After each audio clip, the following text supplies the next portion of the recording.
Mboka République démocratique du Congo, tokolobela yango lelo na pokwa oyo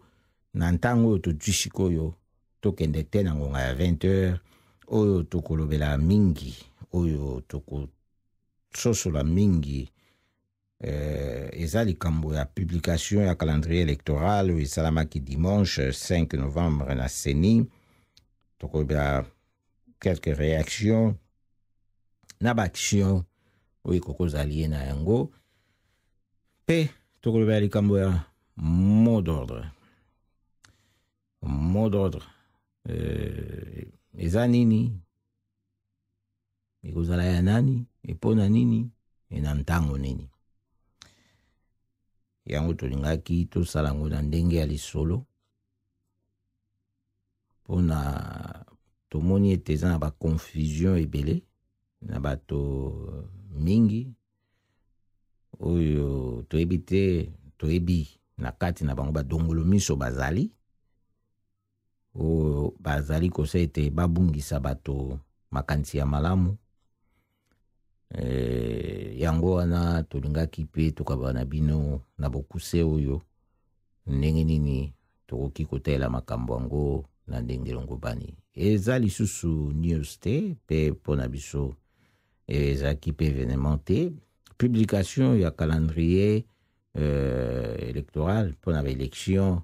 oyo na République démocratique du Congo bato bazela ya te. Bato bazoloba voilà calendrier publié, mais ngai soki tekena koyebisa bino eza deuxième fois ba publier calendrier. Mpona kaka ba élection oyo ya fin mandat ya Kabila oyo constitution est stoppé 2 fois akokotia sous mandat mosusu te. Ezali na lobi boyebi yango soki bongo nangeza malamu na février 2015 Malumalu na tango wana azalaki vivant président ya CENI a publié ki calendrier pour na élection. Ye pas azwaki pression kaka boye. Ezalaki pe pression pe kaka ya communauté internationale oyo bango pe po bazwaki pression ya opposition congolaise. Faut pas oublier bazoya ka boye te bango mo balali mpongi malamu pona peuple congolais batelemeli. Opposition congolaise oyo tozo sous-estimer, il faut toyebete baza en force. Tobandi wana batelemaki batie pression babina Malumalu tolingi calendrier pour to soutenir processus électoral. Batiaki pression pour il fallait l'élection salema pour l'accepter alternance et kokota na ndenge moko pacifique. Joseph Kabila kobima ndenge constitution lobby président Sika Kota na élection. Calendrier on a pe respectaki constitution. Ça là qui pete na décembre on a nde makambani ngai kosila na pe na Kabila président Sika Koti. Toyebi suite. Malumalu akufa toyebi suite akenda kokufa isolé na clinique moko boye privé soki na États-Unis kuna soki na ndenge nini oyo l'État congolais a s'arrangeaki po akimisa kuna na maladie azwaki pe soki ya ndenge nini o bato mingi balobaka ezalaki empoisonnement nalabi bien o bato mingi balobaka ezalaki empoisonnement po nalingi te bato baloba ete o tokoloba boye nini te tozesa bino makambo oyo oyebani oyo toyebi nano po tofungola misu na oyo ekoleka sikoyo. Ndenge nayebisaki bino na libandeli awa na introduction na ngai awa est-ce que présent ezalaka po bozomona sikoyo tozo se situer na passé po total sikoyo oyo biso tozokanisa présent ese komi mpe passé po calendrier yango oyo ya mibale oyo basi mpe bapublier sikoyo tozotala sikoyo tozo se positionner sikoyo avenir sikoyo ndenge nini mais tozosala yango sikoyo na présent oyo ezali kotelema te ezokende kaka mpona nini po makambo awa na vie oyo tozali ntango nde moto ezali kotalisa biso yango. Malumalu akufa akenda na calendrier na ye. Donc élection wana edépendaki na calendrier ya Malumalu na présence ya Malumalu na occupation ya fonction ya président ya CENI. Lokola babelaki soki babwakelaki maadi soki babelisaki ye bake kobomba ye soki wapi ake kokufa kuna calendrier mpe ekufi na ye bato mpe balobela yango lisusu te ekomaki likambo ya retard esalami mpona koprepare baélection bambongo ya babudget oyo ezalaki vote na parlement gouvernement apesa mbongo te moyen ya kosalisa so baélection na ndenge ezalaki na cadre constitutionnel ezalaki te. Alors il fallait koya kosalisa yango libanda ya mandat ya Kabila boyebi ndenge badialogue eyaki kose succéder et rassemblement na Etienne Tshisekedi wa Mbulumba na ntango wana tiketa za na biso elongo de tumbo kaka eyaki osala ete accord ya Saint-Sylvestre Kota oyo endimaki Kabila azala l'élection esalema décembre 2017 oyo tozali makambo masila mbula moko kosala makambo nyonso kosisa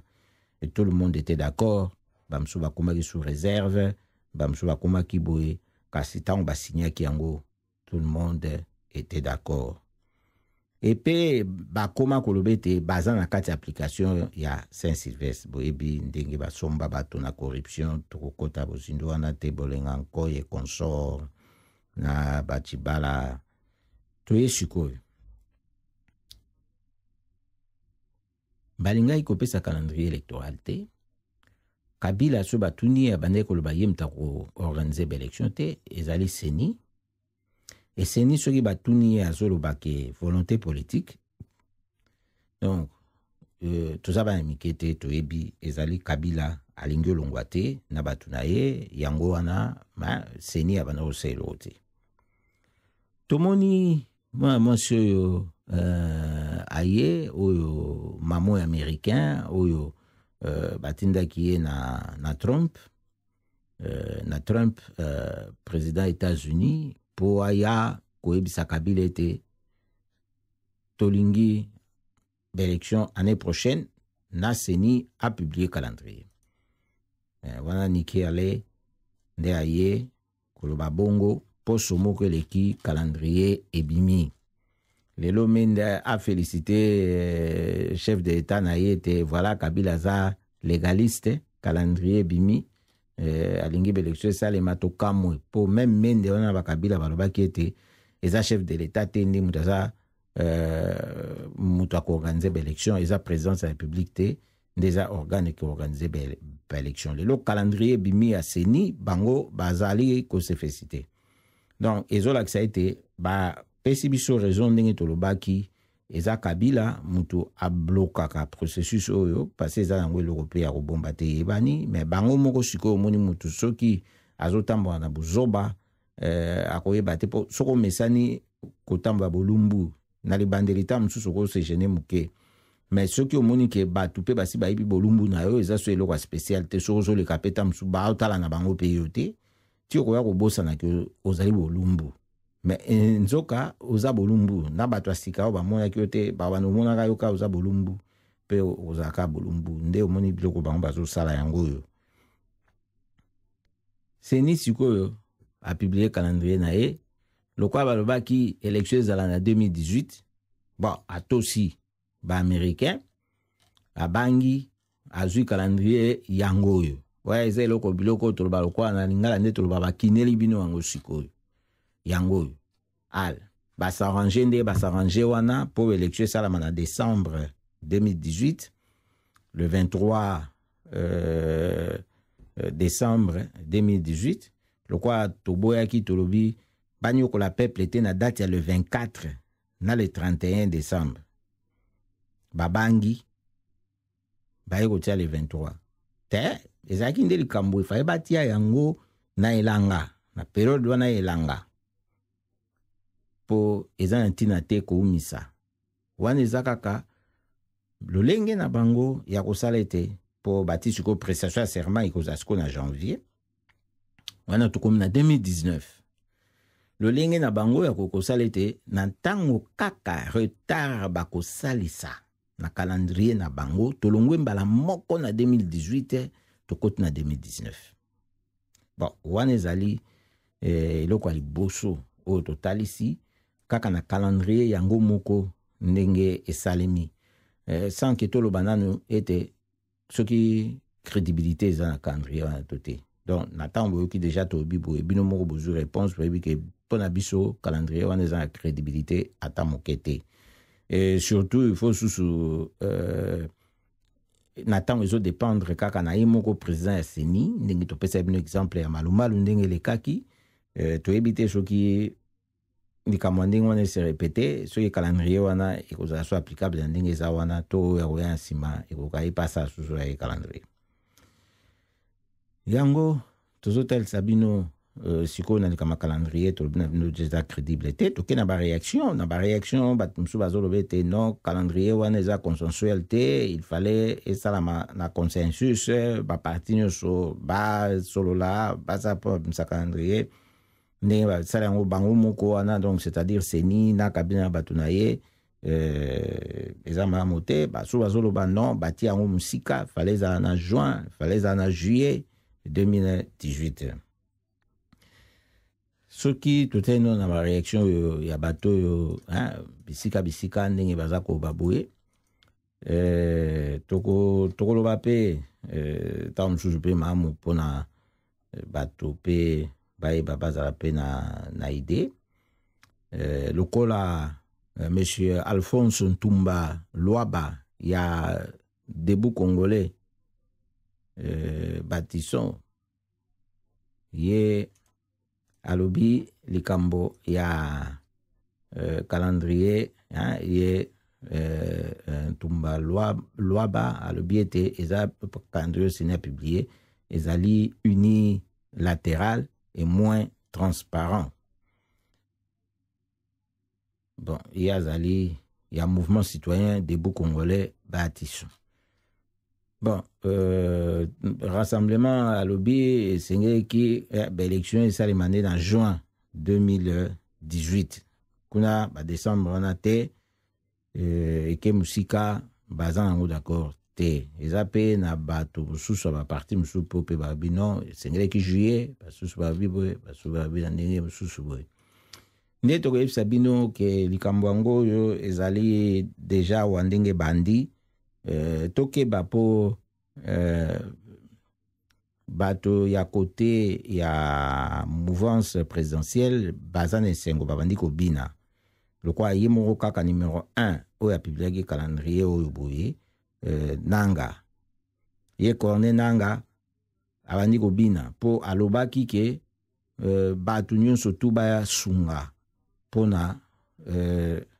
a réaliser calendrier wana bato babanda ko sala batiraillement te ko swana te nini te po retardé te siko tokoki na biso koya tosala biso na ba raison ya koloba te transparence eza te bon basali yango bango moko siko na tina nini po tofanda na bango elongo tosala calendrier mususu ya sika siko ekosalama quand calendrier yango wana ekosalema na décembre to ekosalema année prochaine na janvier to na février siko na tango wana basanza o tozotanga kolongwa awa ti na sanza o biso tozolobaki année prochaine l'élection de kokosalama soki to ekobakisa ngo na janvier wana to na février année prochaine est-ce que ekosalama isusu kaka na sanza o biso tozolinga siko koma isusu kaka ti ba novembre ba décembre yango wana siko bango pe bakoloba bazwi retard pona ko réaliser calendrier yango po esengeleki masolo ya kosalama lisusu ekosenga bapusa yango lisusu ezala su na décembre te. Est-ce que tolingi to créer cercle vicieux tolingi to avancer na ntango oyo ndenge tozoloba boye tozokende tokoloba biso toko avancer tokogumbela lisusu na baréaction mingi te toke sikoyo na baaction po baréaction wana ezosenga bato bakende na baaction na baaction sikoyo de bo comprendre déjà mpona biso toza na ntina ya kosala baaction mpona kosenga bato bafanda basola calendrier mosusu te po soki bato mpena bazokroire ke nanga ndenge aza wana koko organize baélection na kabila ndenge azali wana bao bazo croire bongo alors batika calendrier yango epesi badate baréalize yango so baréalize yango te esili mpo baaméricain balobi soki esalami te esili mpo batika oyo lokwa balingaki bongo bon baaméricain bayo kotela biso sikoyo tokosuka-suka wapi kasi baoyo nyonso bazo croire te lokola biso ke nanga akosalisa eloko te na Kabila na ye mpo Kabila ndenge aza wana alingi alongwa te. Alors il est temps ya kosala nde baaction koloba kaka mamu Kabila se azwa grâce bapesa moto ba grâce mibale na likambo moko soki ezalaki mpona condamnation balingai balobake na deli moko bakondana nango mutu mbala mibale te ebongo sikoyo na mbeba moko bapesa mutu ba grâce mibale ezalaka pe te ekoki pe kozala te asi abebisaki bapesaki grâce ya glissement oyo toza nango oyo esili nango yango tozali komona. C'est bien de dénoncer que calendrier en peut passer en peut bien même ceux qui font ça pour les lois peut koloba que ça transition sans Kabila ils appellent pour organiser l'élection p na 2017 t. Donc pour batum tout temps bazo se tromper bazo mo anetike non tu ba ebi élection et ça la masusa ne oyote mais comment nanani nandenge nini na Kabila nananga na te il y a pas de volonté côté wana baza bato bazo bloquer. Donc, l'action, esengele salema, pona kosalete,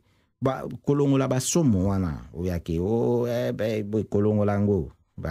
non, on en a marre, et coquille. Et s'il y a toujours pesa lo sako, na lusha, toujours pesa lo sako, na mouvement d'action sur citoyen, ou etelemi, na baction nenge bandi, pe na o ya Congolais debout, ya wabiso mwana mboka dokolo ndenge babandi likambo action ya ba casserole balobi samedi nyonso ndenge samedi l'équipe pesa maki donc samedi nyonso ba bete ba casserole kuna makasi na ba siffler pona kolakse te ba lingi Kabila za susute suka na 31 décembre 2017 bien que toyebi ete akolo ba imoko tene bamso basolo ba a démissionné a déposé à Kende toyebi akota ki bongo te. Il faut obimisa ina makasko déloger place à Saliwana. Si quoi action ndenge ekosalema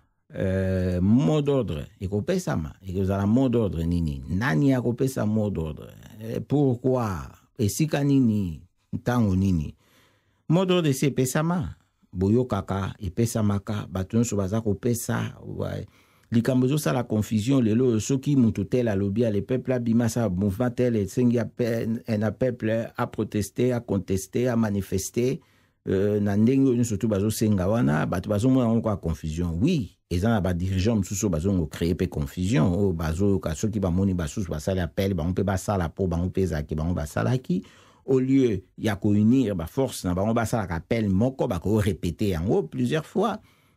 Bon, tobo ipete lutte multiforme ezaka bien, ba front ezale belé pona ezana pasi pona bakoka ko neutraliser bino, mais kasi ezala te na ndenge ya ndenge ba zolo ba Congolais opposition na bango ngo kene mingi na ordre dispersé. Ezana ndenge wana te. Toyebi yango papeti Tshisekedi wa Mulumba lobaki mokolo oyo peuple akokita na balabala sans mot d'ordre. Ezande mukolo wana o makambo eko changer mbongba ne kokota nde na ntango wana e yango eko salema wapi mot d'ordre yango wana nani akosala ngo eza peuple ye moko nde akolobaki esili pona nini po pasi eleki bakosi ye mingi bato baza illégitime baza suna manda moko te bakoki ko continuer ko konza ete pe konyonga ete wapi na mboka République démocratique du Congo partout au peuple azali ntango nini sikoyo eza le 31 décembre 2017 te sikoyo ndenge na epsa kibino passé na avenir yango nde o toujours vivre présent eza kaka mwa mukeke yango wana soko lobi ke ekezala lobi nde peuple akotomboka. lobby wana ekozalaka kaka lobby ekozalaka kaka lobby eza sikoyo po présent wana oyo ya lelo nde ezokoma lobby yango wana tolingaki toloba boye na ndenge oyo tolobeli mpona ntina ya mboka République démocratique du Congo toyeba kokende liboso wana ezalaki ya bino Yesu Kitenge.